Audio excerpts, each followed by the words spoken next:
वेदांतम में आप सभी का स्वागत है।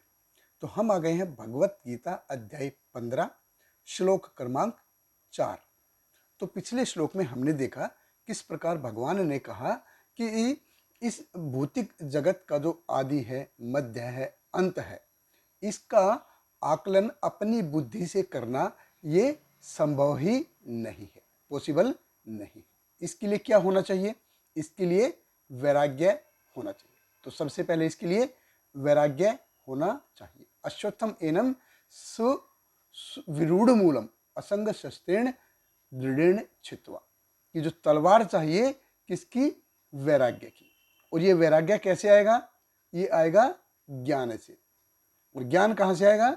ये आएगा वैदिक साहित्य से। इसलिए वैदिक साहित्य की जो महत्व है वो बहुत ज्यादा है।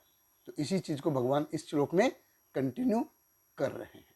तो भगवत गीता अध्याय 15 श्लोक क्रमांक 4 भगवान कृष्ण कहते हैं, ततः पदम तत्परिमार्गितव्यम यस्मिन् गता न निवर्तन्ति भूय तमेव च आद्यम पुरुषं प्रपदे यत् प्रवृत्ति प्रसता पुराणी।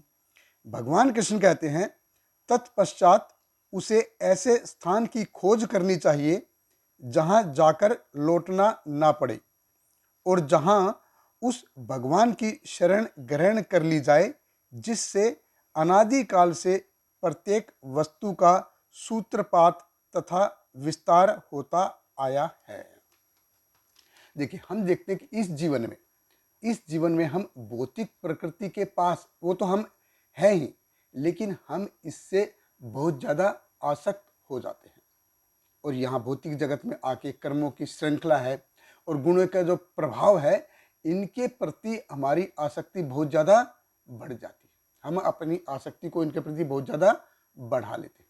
इसलिए भगवान कृष्ण ने कहा कि असंग शस्त्रेण दृढ़ेण छित्वा। तो दृढ़ेण मतलब दृढ़ निश्चय करना पड़ेगा हमको। जैसे वो एक कीड़ा होता ना, वो एक मिट्टी के ढेले को, वो कीड़े से बहुत ज़्यादा वजन वाली मिट्टी होती है, ढेला होता है, उसको लुढ़का के ले जाता है। तो अनासक्ति ऐसी चाहिए। तो ऐसी अनासक्ति जब दृढ़ निश्चय होगा, संकल्प होगा, तो ये कहाँ से आएगा? वो ज्ञान से आएगा। और ज्ञान हमको वैदिक साहित्य से मिलेगा। इसलिए भगवान कृष्ण कहते हैं कि जब थोड़ी सी अनासक्ति हमको हो जाए, थोड़ी सी भी अनासक्ति हो जाए, तब हमको क्या करना चाहिए? तब हमको ऐसे पद को प्राप्त करने का प्रयास करना चाहिए जहां से वापस ना आ जाए। उस रास्ते पे चलना चाहिए जिस रास्ते पे जाके वापस ना आया जाए। तो ऐसे पद को प्राप्त करने का प्रयास करना चाहिए। तो यस्मिन गता न निवर्तन्ति भूय। भूय मतलब दोबारा, यानी कि वापस यहाँ पे ना आया जाए। देखिए, इस भौतिक जगत में आकर के हम बहुत ज़्यादा सुख प्राप्त करने की इच्छा नहीं रखनी चाहिए। बहुत ज़्यादा सुख हो, ये ऐसा आशा नहीं करनी चाहिए, क्योंकि ज़िंदगी में हर समय हमारे हिसाब से चीज़ें होंगी नहीं। सब कुछ हमारे, कभी कभी हमारे हिसाब से होते हैं, लेकिन हमेशा हमारे हिसाब से खुशी हमको मिलेगी ऐसा कभी ऐसा होगा नहीं। कोई आज सुख है तो कल दुख आएगा, आज दुख है तो कल सुख आएगा। तो ये सुख और दुख है, ये हमेशा आता रहेगा और जाता रहेगा।